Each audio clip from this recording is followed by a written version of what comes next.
Welcome to Two Bees in a Pod. I am Bilola. And I am B. Leonga, and this is a podcast about immigrant experiences in the U.S., sharing our perspectives on various topics, including straddling cultures, fitting in, staying connected, learning and unlearning the good, the bad, and the ugly.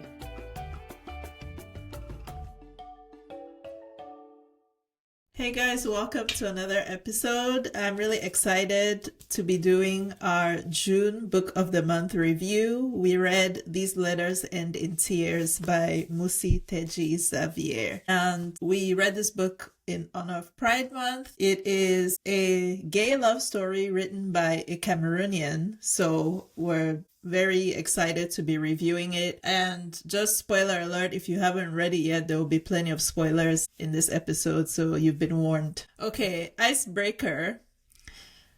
I took this icebreaker kind of from a scene in the book that tickled me, but the question is, what's your hot take about illicit drugs? I think they're drugs and they're drugs. So THC, cannabis, all the derivatives, we're good. As some people would say, it's from nature. Right. So that's okay.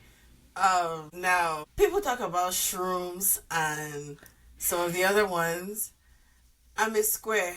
I'm not very adventurous. I would like to, but I'm not curious enough to try. Now, for the big brothers, heroin, cocaine, meth, don't do drugs, kids. The ones that, physically alter your appearance. On TikTok, have you been on TikTok? Have you seen the immigrants making fun of the Fenty fold? The fentanyl? No. Yeah, it's funny. I'll let the audience go and look that up for yourself if you're on TikTok. TikTok is the only reason I know what the fentanyl is. Mm-hmm. I've seen it in real time, but I don't think it's something.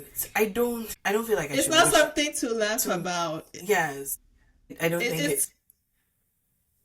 It's not something to laugh about, but in the context of at least which I saw it, right? Because obviously there have been ICE raids and, undocumented immigrants are on high alert. So the joke is, these undocumented immigrants is usually construction workers who will be like, oh, how should you act like an American when ICE is coming around? And they all they're doing their Fenty fold. Listen, addiction is very serious and we shouldn't be making fun of people who, but in that specific context, it's a little bit funny. Yeah. It's funny that you mentioned shrooms because my hot take is actually about shrooms. And if there's, any federalists listening to this, don't audience, I'm not encouraging anybody to do, anything illegal. But I think everybody should do mushrooms at least once in their life. And I'm really buying into the conspiracy theory that the reason why they're illegal is because the government doesn't want us to have doesn't want our minds to be open in a certain way. Just trust me, because the first time you take mushrooms, you will have an epiphany, and you cannot convince me that there's a legitimate reason why mushrooms are illegal but alcohol is legal. Fair. That's where the whole argument falls apart, because if you want to say these other substances are illegal, marijuana, mushrooms, okay, why is alcohol legal? Because the harm that people cause when they're under the influence of that thing, compared to mushrooms and weed, at least let me leave the big boys alone, but mushrooms and weed, I don't think people cause harm on those substances compared to alcohol. Where does ayahuasca fall? Is that would it fall under shrooms? Yeah, it would be as a hallucinogen, so yeah, it would be kind of in the shrooms category. I don't know too much about that one to be able to give, an informed opinion. No, I asked because I listened to Sterling K. Brown and his wife's podcast, We Don't Always Agree, and they were talking about, they've done ayahuasca a couple of times, and they're talking about the experience, and it sounded, it sounded more scary than something I would like to try, but it was nice, or it was eye-opening listening to the experience, and how they don't just go into it lightly, right? They take time to prepare their bodies to do it. Mm-hmm. Yeah, it definitely sounds like an intense experience that from everything I've heard, you have to be guided by somebody, right? Like it's not a thing. Like I feel like mushrooms, if you are in a kind of stable state of mind, you can take that by yourself and go on a little nice trip. I don't know if you can do that with ayahuasca from everything that I've heard about it, but again, it's like a drug that I feel like the end result is positive. I've never heard of somebody going, on an ayahuasca trip and then coming back less self-aware or more egotistical or I've more, heard. you know what I mean? You I've have? heard. I've heard. So maybe it just brings out your true self. Maybe they not finish the journey.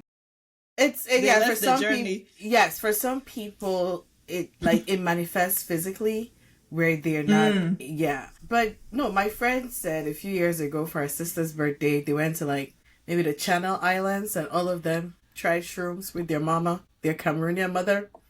Ooh. It was an experience. So, yeah, I don't know.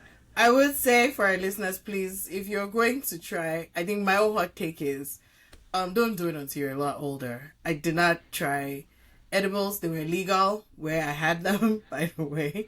But I didn't try it until I was much older, like over 30. And I'm thankful that I did. Because I think that if, as an 18, early 20s, I might have just been constantly chasing that feeling. Especially given how dramatic I was and all my emotions were really heightened when I was younger. I think that I would have been one who would have just stayed high so that I would have been in this zen place instead of dealing with all my anxieties and everything. That is so funny you say that about edibles because edibles they don't give me a high that I feel like I would want to chase. Actually, the smoking high, and it's weird. That's the weird thing about THC. Like smoking high is very different than edibles high. I prefer the smoking high. Again, for the federales listening, I've only done this in states where it is legal. So smoking high, it's for I could not get addicted to edibles high. I mean, I don't smoke, so I probably won't try smoking anytime soon. But I mean, there's levels to the edibles because I've tried edibles in Illinois where it's legal, and I had it in California. I know Mitsu. The California one was definitely. Was it sativa or indica that you were taking on? In each case, do you remember? Can't even remember. Cannot remember. It was just a nice feeling. I was very happy, and that's all. I was just very. Were you sleepy or no? If you were not sleepy, it was probably sativa. I was started very, very high. Like I was, ha ha ha. Everything was so funny, and then at some point I thought I was on a cloud, and then the munchies set in. And then we had some small paranoia. And then I finished off by passing out on the couch. See, that's the thing also why I avoid marijuana products. Because I've had the munchies. Have you ever eaten to a point that your stomach physically hurts? And you're still there in your pantry. Let me tell you, this day I'm talking about, it was like brunch. I started at pancakes and then I was eating bongo chubby the next minute. Exactly. And then the combinations that you eat, they never make sense when you have the munchies. And then I went to the bathroom and I was in there for like hours. And the thing, I was in there because I was just being paranoid, right? It was my group of friends where I had gone to a wedding and I got drunk. And I went to the restroom and I took a nap and they were looking for me. My memories of that they're a little bit faint because I keep asking that, why did people let me walk away by myself? What if somebody, accosted me or something? But I sat there, I walked outside and they're like, everybody's shouting, like, where have you been? We're looking for you, yada, yada, yada. And the shouting, the heat and everything, I just threw up in front of everybody. So that day after I got done with the munchies, I went to the bathroom. I was convinced I was going to throw up. I didn't want anybody to see it because y'all done seen it before. So I'm just sitting there like for 2-3 hours in that bathroom, locked in. Wait. The reason why I brought up that icebreaker because in this story, there's a scene where Fatty, who is one of the girls, she's kind of the more experienced of the two in the relationship. She takes Besem to this, what would you describe it as? Like a kind of A shack, like a roadside shack. food vendor. Where they sell one plate of jollof rice for 100 francs. Was it white rice or jollof rice? I thought it because she said the rice had no taste. It was, you know how some Cameroonian jollof rice is white, right? Like we don't put tomato in some recipes. You know the jollof rice I'm talking about? I think it was that kind of jollof rice, but she said it was so bland. Yeah. And it was called Happy Rice. And she found out later that, it had THC in it. So if anybody's familiar with Bamenda and this is like an actual place, can you let us know? Because I'm very, very curious. She described it so well. I've been close to there, but I don't think that I ever knew of anything around there. Because she said it was towards Long Last Street, which is off of like Commercial Avenue, but I have no recollection of that or knowing of that. Yeah, so listeners, let us know if you've ever had Happy Rice in Bamenda or anywhere in Cameroon for that matter. I'm very curious. So this story is a story about forbidden love. It's actually quite sad. Yeah. And it's told to us through the voice of Bessem. The novel is written a series of letters that Bessem is writing to Fatima, who is her lover from her university days. In present day, Bessem is she's in her 30s now, right? I think so, because it's like 13 years later, right? Yeah, And it's quite some time. They were in university when they met, and this was like 13 years later. So yeah, she was probably over 30. Yeah, so these are letters that Bessem is writing to Fatima, and she is, recollecting their time together. And throughout the book, Bessem is looking for Fatima because we learn very early on in the book that, obviously Cameroon is extremely homophobic and there are laws in place, criminalizing homosexuality. So they get caught, in a bar one night. They've been dating for over a year at this point. They get caught, and Fatima's brother, Mamadou, I think he brings in some thugs, or I don't really know how the scene played out, but, they come in, they catch them, in the act. They're basically kissing on the dance floor, drag them out, beat them, and then they're thrown in jail. And that's the last time that Bessem sees Fatima, because Bessem's parents come and, bail her out after, one night,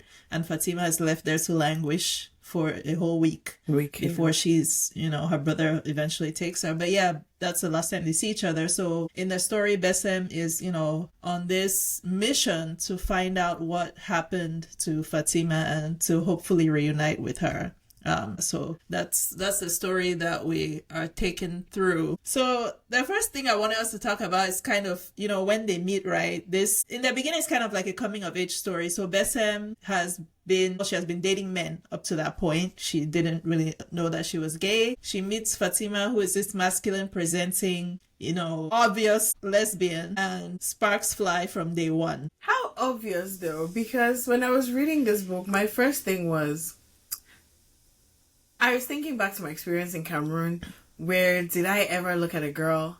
I think that a mask presenting woman was just like, oh, that's a tomboy. Honestly, because I stopped to think about it, and I just felt like until I read this book, I don't think I've ever stopped to think about what life in Cameroon for a mask presenting woman. And it could just be an androgynous woman, right? She doesn't even have to be a lesbian. But I just think that my assumption was just that, yeah, we all thought that they were tomboys. Like, it's different for a more effeminate man where it's like, hey, we'll call him boy girl. But yeah, but okay, I understand like back then, right? But I'm saying like now with your own adult experienced eyes, there was nobody like in your childhood, teenage years, boarding school that you're like, yeah, that was definitely like she was just giving. Because I can think of a couple of them, but they're all married with children now, so maybe I'm completely wrong. But there were definitely girls that were giving stud. Because it's not my story to tell, but the person we're talking about before recording, I mean. And you were just like, oh, she's a tomboy? Yeah. Yeah. Oh, okay. Yes. For a very long time. That's funny. Yeah, I'm so curious, like, of the people I'm thinking about. And anyway, because the people who actually, so I'm gonna just go off on a tangent, right? As everybody knows, I went to an all-girls boarding school, and you would hear these like kind of rumors about, you know, people who are allegedly gay, but it was never this like kind of mask Girls. presenting people that it was never about them. So that's really weird. I remember going to visit in PHS Kumba, and there were two girls in a bed, like someone's like, I miss my boyfriend, come let's cuddle. And it was like play cuddle, play whatever. And it was definitely like two very feminine girls. So yeah, I don't know if it's that maybe tomboys knew that the odds, or mask presenting knew that the odds were against them, and so they would not even play that. Where yes, if you're more femme presenting, then it's like Kiki, they're just playing, or you know. Yes. So, and that's a point that Fatima makes to Besem in this book, and if you haven't watched, there's a really good movie called Rafiki. It's a Kenyan movie, and allegedly it was actually banned in Kenya, but it's a very similar, you know, like queer love story. And this point that you're making is a point that Fatima is making to Besem in the book, and that the mask presenting lesbian in this movie is trying to make to her partner, like, I am very obviously queer, you know, for like mask presenting lesbians. Like, they don't have that wiggle room to be doing what you're saying, like those girls were doing. Like, they can't even play like that, because everybody's already assuming that about them. And when you're in like a homophobic society, you just don't have that, you know. And you know what was interesting? Because when, you know, she talks about Fatima binding her boobs, and I was like, culture is very, very interesting, because there are many girls who talk about, you know, if their boobs came too early, you had aunties and mothers and grandmothers who were binding their boobs because they did not want them to develop early and have men looking at them instead of just slapping the stupid ass men. But so it was okay to bind girls' boobs because you didn't want them to develop. But that same act for somebody's like, I'm not comfortable with my boobs, all of a sudden, ooh, you're a lesbian. Like, it's the same action, but one can get you killed, and one is like, yeah, you're doing a good job, mom. All right. Yeah, that's really ironic. So another way that their experiences are different, right, is that Besem grows up in this, I guess I would describe it as middle class, you know, Christian family. She's the only child. And then Fatima grows up in a poor Muslim home, and it's her and her brother, and he is extremely violent towards her. And so yeah, they have this, you know, like very, very different upbringing, but you know, they come together, obviously fall in love, and they're imagining what a future can be together, despite the fact that they know they're living in this society where it's not possible for them to be visibly, you know, out and in love. And then again, yeah, we see a difference in when they eventually get arrested. First of all, I hate that man so much. I gave my girlfriend this book to read after I read it, and she still talks about Mamadou. Every time I bring up the book, she's like so traumatized.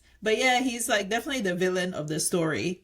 Oh, for sure. Because he, obviously, Fatima she has known that she's gay a lot longer than Besem, so she has been fooling around with women. And she was actually preyed on by one of her teachers, which I want us to just go off on that little tangent, because so Besem asked Fatima, like, who was your first girlfriend? And she says when she was 14 years old, she had a relationship with a teacher who was 34, in her 30s. And that was her first, you know, relationship, which is obviously assault, because that's an adult with a child. Yeah. Yeah, you know, and they were discovered, and the teacher was fired. And that's how, you know, Fatima's family found out, you know, that she was queer. But again, it's like, you guys are not focusing on the fact that your daughter was preyed taken advantage. on. Yeah. Yeah, taken advantage of by somebody who's older in a position of power, a teacher. You're focused on the fact is that it was a woman.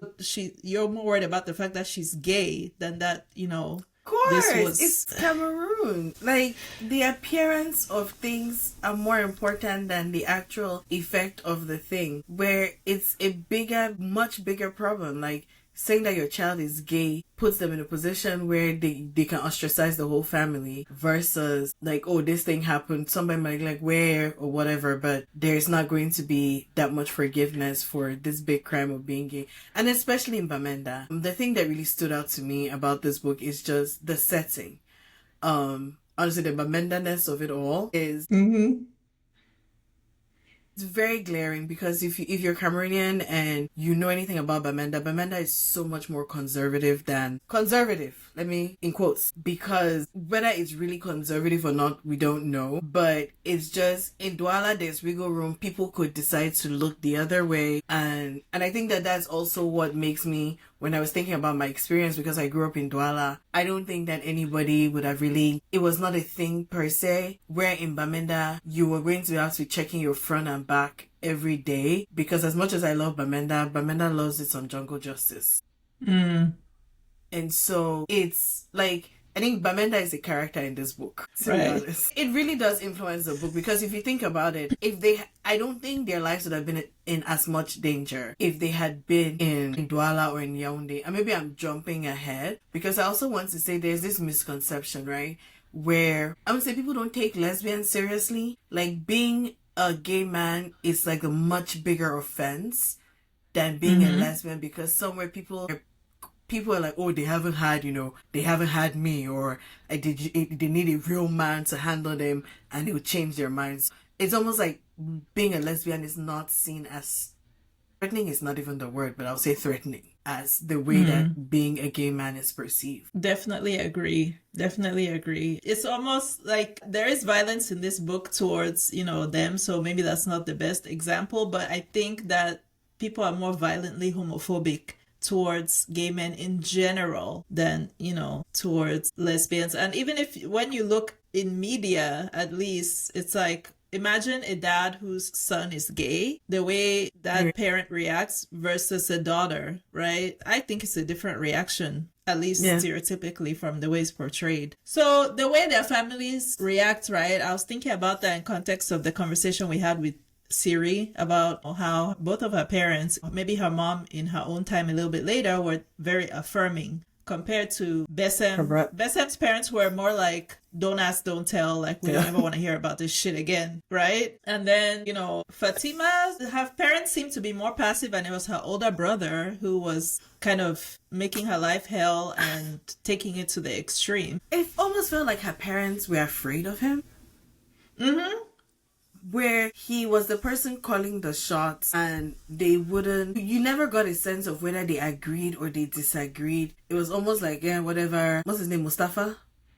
Mamadou. Jesus, where I come from, Mustafa? Whatever Mamadou says goes. And because it's like he protected his sister, he was the one insisting that she should go to university, and I think was even paying her tuition. But then, why would you react so violently? But like you said, it mirrors what Siri talked about, sort of like her experience with her brother who was here versus her parents. Yeah.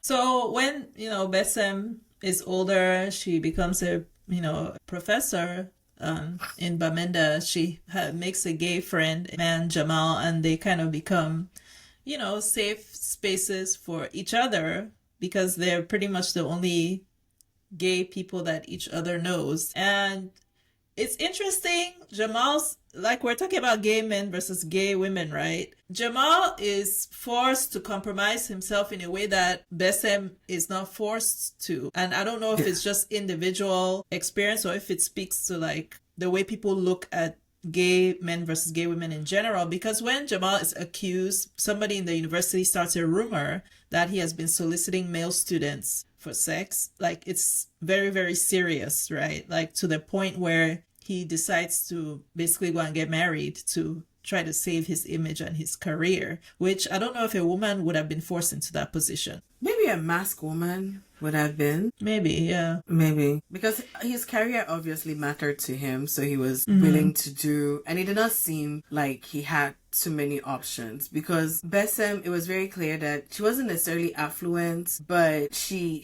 had a backup plan in her parents or something. And so a lot of the time it felt like she was pontificating and was sitting on a high horse about what is right and what is wrong in a way that feels like it came from privilege, that she never really stopped to think about what the other person either Jamal or Fati, because she's low-key responsible for what happened to them. She is. And that, I mean, I don't want to say she is, but that's what we're talking about earlier, right? Like, she has this, and I've had this conversation with my girlfriend also about, like, feminine presenting lesbians. Like, Siri was saying, like, she was telling her wife in Cameroon, like, hey, you can obviously pass as a straight woman. I have to be more careful. And we really see it in this book because Besem is just like, she just wants to be romantic everywhere out in the open. Like, she's making out in the club now. I don't know if they would have still met the same fate had they not been kissing. Well, if they were just sitting in the booth,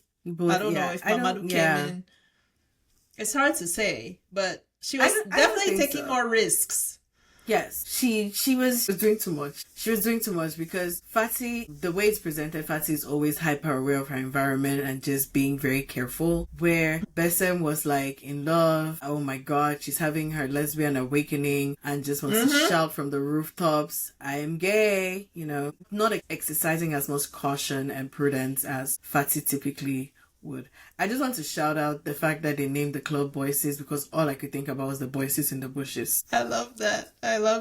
We'll talk about it later, but I love the way the writer really incorporates a lot about the crisis throughout this story that, you know, you could tell she definitely wants to highlight the issues. Yeah. So, but yeah, Voices, I like, maybe if I open a bar, I'll name it that. So back to Jamal, right? I want to talk about Jamal and his, you know, his unconsenting beard wife. And I'm saying she's unconsenting because this is a girl who he says has had a crush on him since secondary school. And in an act of desperation, again, to save his image at the school, he reaches out to her, and she must have also been desperate because she immediately accepts his proposal for marriage, despite the fact that they had not been dating or been in contact for years. And so is marrying him, obviously not knowing that he's a gay man. And this is a fear that a lot of heterosexual women, like you hear this conversation on social media, at least among Black American women, I don't know if African women have the same fear, of marrying a DL man, right? Or being with a DL man. It's like this fear. And I find it a little bit ridiculous to some extent, but we see this character, Jamal's wife Nemfor, who is now in this situation, and what he's doing to her is not fair. It's really not. Like, I get that your career is in danger and perhaps your life is in danger if you get outed, but you cannot use somebody, I don't know. I feel bad for her. It's my point. Yeah. I mean, if she was consenting and knew the full scope, but he's like desperation, man. Because I feel like what he's doing is the same way people, you know, do here too, for things we shall not discuss. But yeah, so it's desperation. I think that it's only fair to let people know so they make an informed decision and choice for themselves, but it's where they are. I do want to ask that this fear of DL men, does it extend to bi men? Like, so if the man is openly bi, are the girlies cool with it? The girlies are extremely homophobic because I've heard it multiple times, women will be saying, there's no such thing as a bisexual man, he's just gay. So that already shows like your level of homophobia. But I think there are there are girlies out there who would accept to be, with an openly bisexual man, but a lot of them would not. And they like to hide behind this thing saying, oh, it's just my preference, I'm not homophobic. You are homophobic. And I say that with all the love. You are homophobic if you don't want to be with the bisexual man, because what is the reason, like, other than homophobia? And I'm saying with love, nobody's forcing you, but don't hide and say, oh, it's just my preference is not rooted in homophobia. It actually is. And it's okay. You don't have to be with them. But let's not be sugarcoating I've seen people say that, if they're with a man and it's like, he leaves them for a woman, it's like, okay, what does she have? But when he leaves them for a man, it's like, what are they come? But I just think that's silly. Like, I think it's so silly because people still, like, I've heard people make this argument about bisexual men and women, like, oh, I don't want to date them because the chances of them cheating on me are more. I'm like, that makes actually no sense. It makes no sense. Because No, the chance why do is you more. think that your partner is because they're attracted to both genders? But I'm like, they're not attracted to everybody. Yeah, and you know that's also something with homophobia where it doesn't make sense. Where people are like, oh, I don't want to be here with a gay person. I'm like, just because they're gay doesn't mean they like you. Like, calm down. It's just this whole thing about like, oh, because they're gay, I can't be around them naked. I'm like, what if you're not their type? You're really gay does not mean that, oh, I like every man, or you know, or if I'm a lesbian, I like every woman. Like, people still have types. I don't like every man. I mean, like, I don't even want to like men, but Exactly. But yeah, so Jamal's wife, like, I felt bad for her. She definitely did not. But I want to say this, which has always been my point about this fear that women have of being with a DL man. If you're that afraid of being with a DL man, why are men down low or in the closet? It's because of homophobia. So you should be the biggest champion of LGBTQ rights so that these men can live, you know, out in the open. True. And True. yeah. Because Yeah. why are they in the closet? Why are they DL? Because They don't want to be even in ostracized. America. Yeah. Yeah, even in America where they might not get like, you know, the threat of physical violence in some cases, but there's still some, you know, social consequence of coming out, especially in the Black community. So if you're afraid of being with a DL person, you should be the biggest champion of LGBTQ rights. So that's all I gotta say about that. But no, Nem4, she did not deserve that. And then I thought, so in the traditional wedding, right, where they brought out different members of her family, different women in her family, and they covered them. And Jamal is supposed to pick out which one is his wife. He failed. He failed all of them. And I thought that was so telling of the fact that he was not attracted. How can you not pick out your wife from under a cabin? I mean, no. It's a little deceptive. But if you've been around her and like you actually you know things, like look at her toes, because she's usually covered, but even her form. Now, to be fair, they really do their best to make sure that they're bringing people that look just like this person. And then they use the one traditional wedding I went to, they rub camwood on like the hands and the feet, so you can't even do complexion because they don't rub this thing on them now. Thrown off the complexion. But I just feel like if you're in love with somebody and this is your person, their aura, their smell, Their toes. You know what their toes look like. he just Their kept toes, feeling their feet. his uncle is begging him. His uncle begged him that said, no, at least you've said yes and you've been wrong. Say no this time. He was convinced every time that she was the one. I'm like, at some point, if I was there, I'll be like, this is a red flag. It gets to a point. It gets to a point. So the novel highlights the hypocrisy of certain, you know, homophobic characters in this book. Mamadou is one, right? When Besem grows up and she's still on this mission to find Fatima, Besem gets on my nerves in this book. She finds Mamadou. He's an imam now of a mosque. She starts following him around in the most obvious way. Like, stalking him. but so obviously. I'm like, you think this man doesn't know that you're following him around town? She was so annoying in that way. Like, being so obvious. Like I said, she's a square. And it just feels like she was an only child. I feel like she was probably smothered. Did not have that much exposure. And it shows like she was very naive and ignorant. But it's like the worst kind where you don't recognize that you are naive and ignorant. You feel like it was like naive and ignorant, but you want to be an oversabi. Because you're going, like, you think that you're playing people. Like, why did the imam suddenly switch and decide to tell you that, oh, he knew Fatima? Like, you're not questioning, like, what is going on here. Yeah. Like, she was making herself so obvious, big time. So she's following him around, and then she sees that, mind you, he's an imam now, and he's cheating on his wife with some lady who, you know, works at a bakery, which that there is like, okay, you're an imam, you are violently homophobic, but you're committing adultery. What were we just talking about on the episode with Siri? Cherry picking sins. Yep, and we have to remind them fornication is a sin. You're committing adultery, but you're here like ready to murder people because they're gay? Let's be serious, Mamadou. Yes, nah. And then the other person is this pastress, Elizabeth. So she is The also a teacher. professor at Bessem's university, right? But she's kind of high ranking, like she has seniority on her. And she's, the pastor's wife, obviously, who has publicly like made statements against homophobia and against gay people. And she even makes like some violent threat about some students that were, accused of being gay. Were they caught or they were just accused? I don't remember. I think they were accused and then they got locked up. Yeah, but so this pastoress Elizabeth, right? Again, she and her husband run a church. She's outspokenly homophobic. Bessem starts dating this Francophone girl who takes her to a secret gay wedding in Douala. So they get to the gay wedding, and who does Bessem see there? None other than Pastoress Elizabeth frolicking with her girlfriend. And this is the thing that I don't understand. Okay, you be in the closet, right? We can argue, being in the closet is not safe for you. But not only are you in the closet, you are so outwardly homophobic.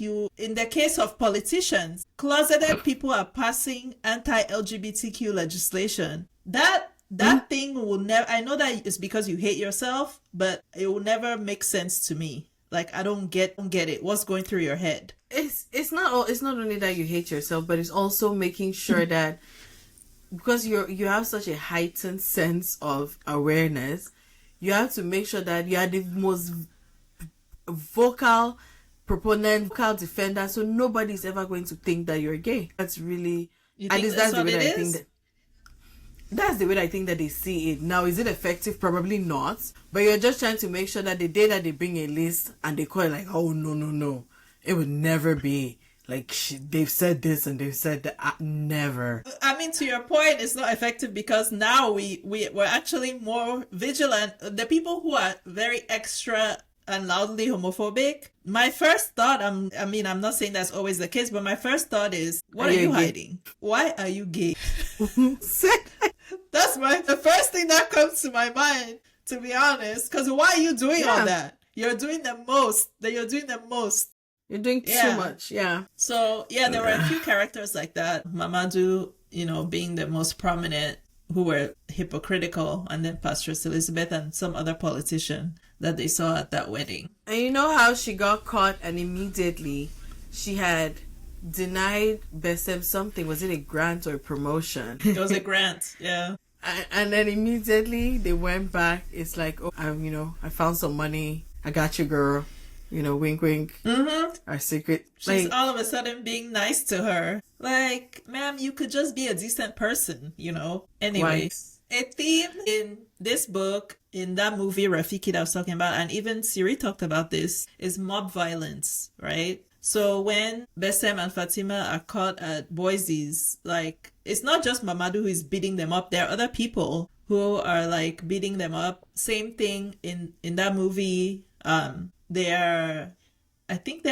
forget where they're caught, but it's a similar situation where, just a mob from the community, like, descends upon them and beats them up. And Siri was saying that one, her childhood friend actually got killed that way. And she made the point that it was so sad that her family was more worried about the fact that she was accused of being gay than the fact that she was killed by a fucking mob. So, when I was growing up, I cannot speak to this, but we were told that if you did not like somebody, had a problem with somebody, and you went to the market in Bamenda, all you had to do was shout thief, and they would kill the person. They would kill the person, then ask questions later. They were always ready. They would find tires and just light the person up after beating them, for whatever reason. So I could see that this happening in the blink of an eye in Bamenda. That is not fiction. That is actual, like, real life things that that will happen. Yeah, and she actually describes, there's a scene in the book where, she's going somewhere and she sees somebody being burnt. They stack tires on them. Just like that. And then they light them on fire. Yeah. Just like that. Which, it's crazy. It's crazy. And Bessem makes a point in this book that with the rise of social media and everybody's camera phone is in everybody's face, she was saying that it's not as easy now to be, I guess, gay. Like, you can't really, slip under the radar like she was able to when they were in university, because now everybody's so ready to whip out their phone and you can become viral in the worst way in a split second. So I thought that was interesting. And not even where somebody was recording you, right? Somebody's making a video and somebody happens to catch you in the background of that video, which is something that I say to my daughter all the time. I'm like, I feel bad for you guys because you don't really get to be dumb and stupid anymore. I said, we did things in college that there's no evidence. There's no evidence of all the nonsense that we were getting into, bro. But you guys don't have that because you have to be alert and you have to be on at every moment you can, and just say something stupid because somebody will post just that bit without what you said before or after. And you just always have to be alert, and it sucks, but you have to adapt and be, for the society in which you are. Yeah, it's like you said, I'm glad that we came of age in the time that we did, because I don't know, like my mental health, that would have been my 13th reason, just somebody catching me on a bad night. Absolutely not. Absolutely not. So like I mentioned earlier, like I like how the author really, she sets the story in the context of, the Anglophone crisis. I don't know exactly what year this story takes place, but it's definitely from sometime between 2016 and whenever it was published, which I want to say 2023 maybe. I first read it last year, but I don't remember. She said she started writing it during COVID.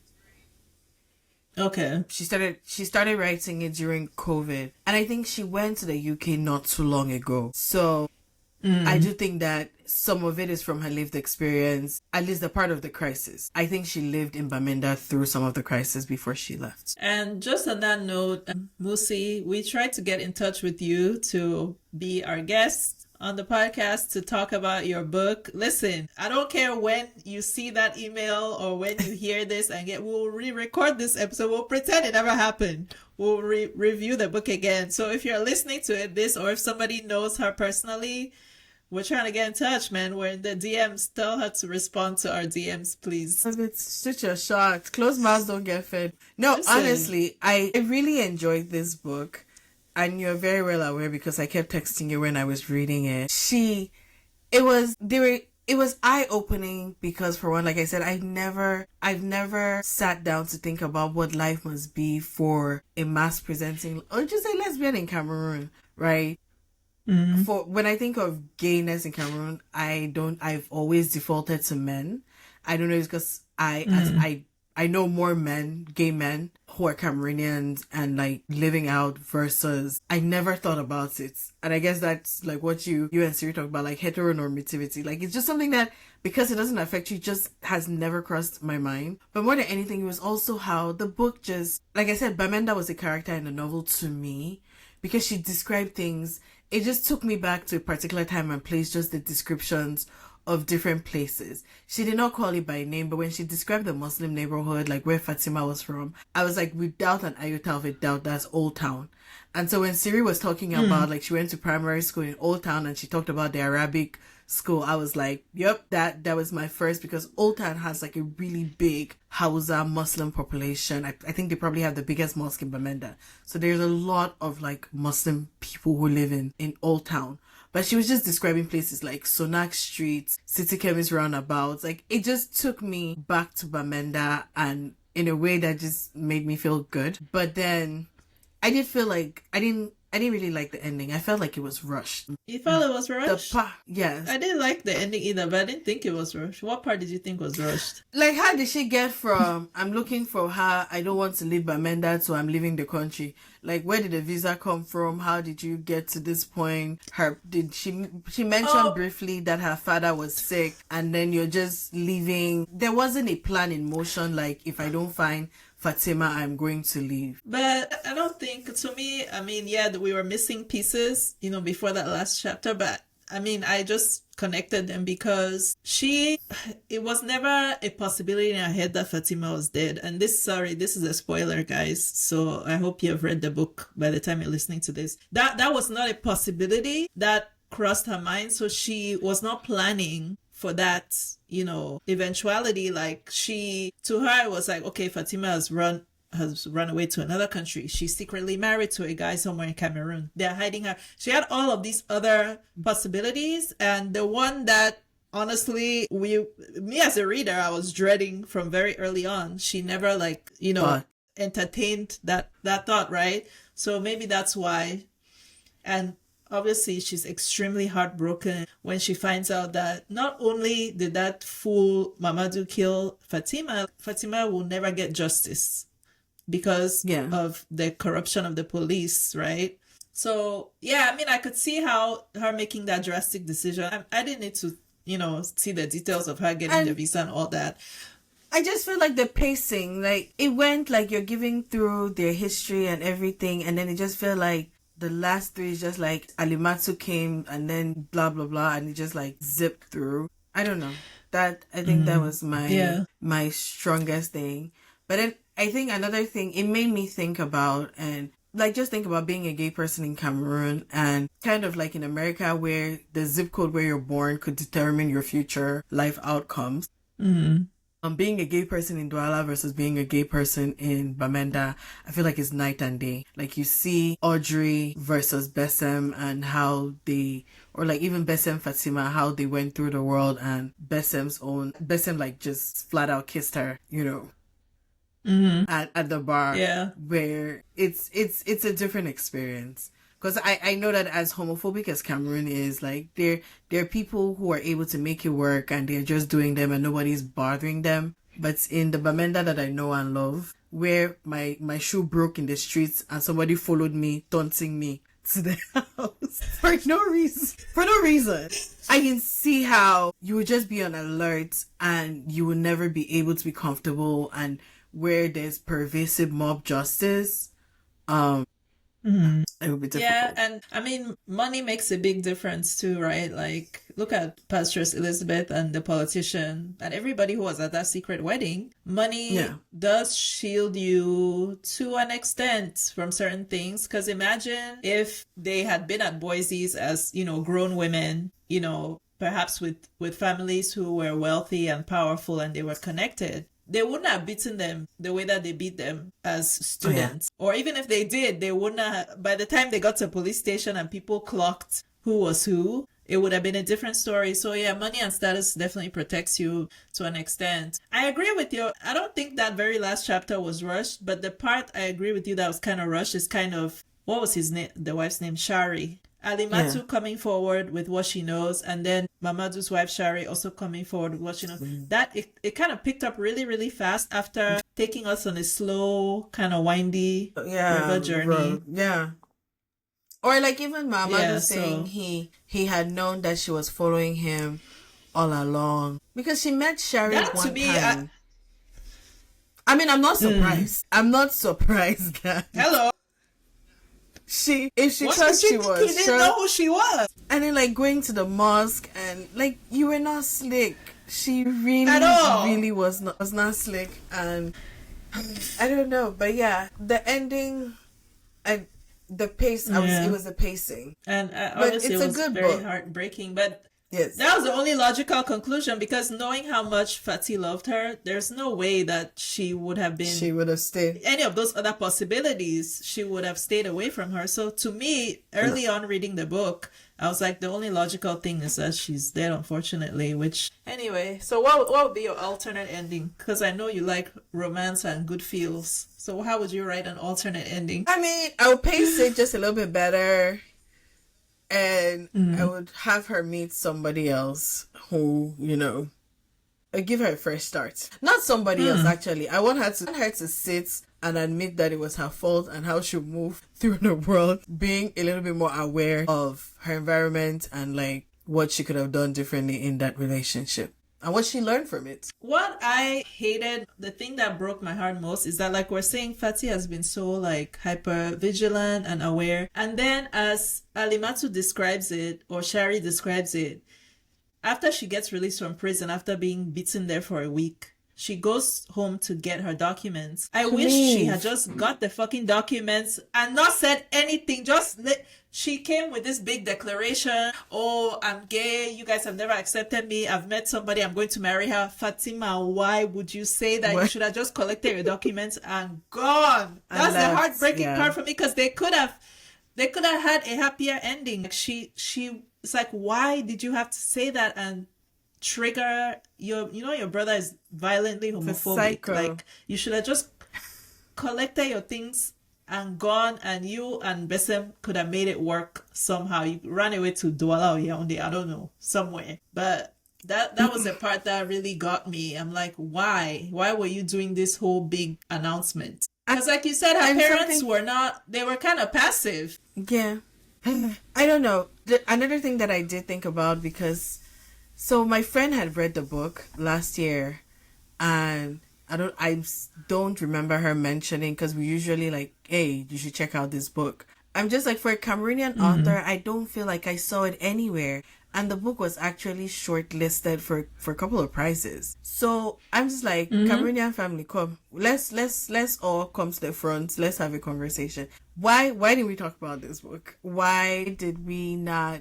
I feel like y'all don't let homophobia come between you and a good book. It's a really good book. It is. Like I said, for me, it felt like Bamenda was a character in the book, which is something I hold near and dear to my heart, because of the crisis, I haven't been to Bamenda in over a decade now, and it blows my mind. And so we should support our own. Like, it is a good book, and I don't want to draw a comparison to say for this other author, it was everywhere, but like, this was a book that got critical acclaim and recognition, and why didn't we talk about it? Yeah, and these are the stories that need to be told. Like, we need these stories, right? Like Cyril was saying, like, we need visibility. Like, we need people to understand that gay people are just they're your sisters, they're your neighbors, they're everyday people. So yeah, if you haven't, pick up digital copy, borrow it from your library, buy a hard copy like me, whatever. But yeah, highly recommend. I just wish it had a nicer ending. All right. If you are not subscribed to our YouTube, it's 2 Bs in a Pod, please do that, and follow us on Instagram at 2BsPod. Tell a friend to tell a friend. And until next time. When one is in love, a mountaintop becomes a flat field. I mean, Besem was in love, mind. And so... In your mind, not in reality. Besem was in love and forgot that she was a gay woman, lesbian in Cameroon, and wanted to live, like a fairy. Sorry, that has been playing in my head. She wanted to be twirling around Bamenda. She was a fairy. Yep, she was a fairy. Yep. But let's give, R.I.P. Fati, but let's give her own... Why she was so delusional, like at the end, it's like, why would you be making that declaration to your family? Like, oh, I found somebody, we're going to go live happily ever after. Girl, if you don't get your stuff and get out of there. Her brain was not fully formed. No, but let's be honest, right? There's a thing about family acceptance. There's 60-year-olds who are still looking for their parents' approval. Hell, there could be 80-year-olds that are still seeking parental. And, they've never told you, I'm proud of you. And you're everything to make, just hoping that this is the one time. And so I'm not going to blame her. They've never accepted her. They've never done anything. But deep down, I feel like the average person always craves that love and support and acceptance from their family. That is true. That's true. Well, if you read the book, we'd love to hear your thoughts. And just your thoughts in general on the topic that we've been discussing the last 2 episodes. Okay, bye.